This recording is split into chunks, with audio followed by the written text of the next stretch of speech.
I was actually pretty bad at coding. I own my reality. I am an UNTC graduate and didn't actually learn anything related to coding in college. I wrote, learned, and practiced every day on my own. But I kept wondering, is this even the right way? मैंने अपना core branch छोड़ दिया सिर्फ इसलिए ताकि मैं IT में आ सकूं. Because almost everyone around me was in IT. For me, IT was this big world of big bang money, lavish lifestyle, and a secure job that would never actually make me feel unstable. But I never really stopped to think if I actually liked coding or not until I was an ENTC student. College में coding मेरे radar पे नहीं था. The closest I came to it was object-oriented programming and basic Java in my first year. लेकिन एक चीज clear थी, गोल. I wanted to get into IT. तभी डिसाइड किया था कि खुद ही सीखना है, खुद से ही कोड लिखना है, खुद से सब कुछ समझना है. I started my self-teaching journey in my second year of college. I started my coding journey with core Java. Easy to learn, yet really powerful. I used to write small codes for logic building on Eclipse. But I was missing something. I moved on to DSA, DBMS, optimization techniques, and a lot of other things.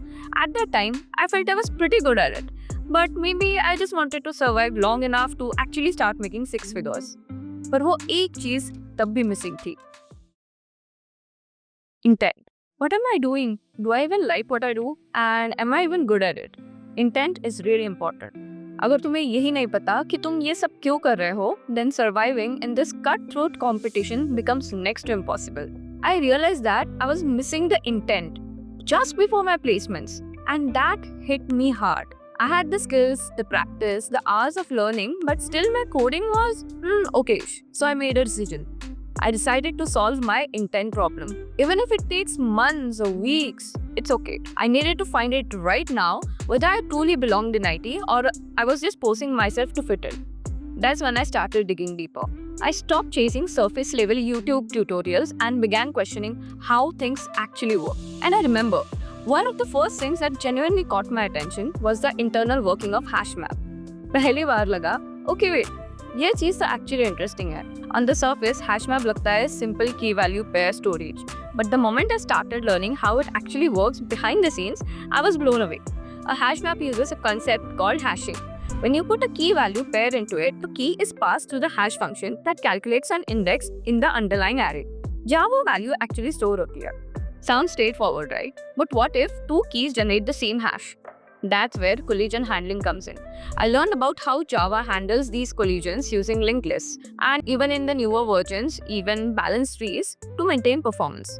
फिर मुझे ये realize हुआ कि every decision in the data structure, from calculating hash codes to resizing the internal array, has an intelligent design behind it. Like when the lead factor exceeds a certain threshold, usually 0.75, the hash map doubles its size to maintain the efficiency.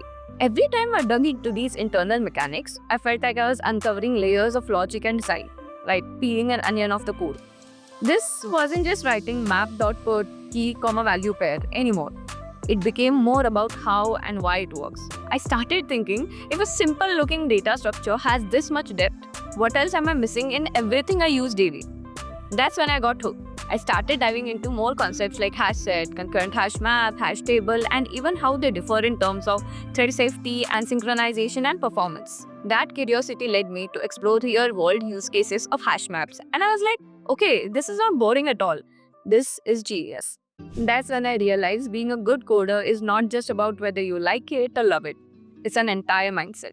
Accepting the fact that there is 50% of chance you will suck at coding in the beginning. But that's normal. And the only way to be good at coding is to grow and learn every single day. It's okay to not understand something. But what's not okay is to leave it behind. You can ask stupid questions. Try harder every day.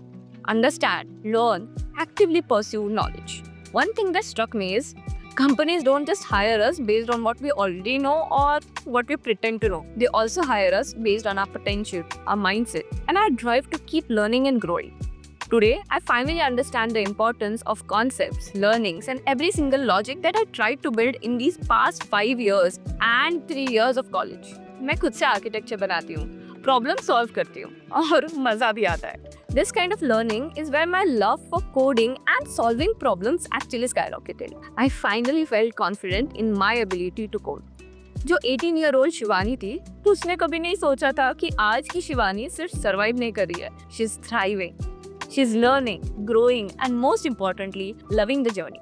And even today, I still feel that there's so much room to grow. This whole big, long video that I just created, it's just to tell you that it gets better. शुरू में मुश्किल लगता है, intimidating भी।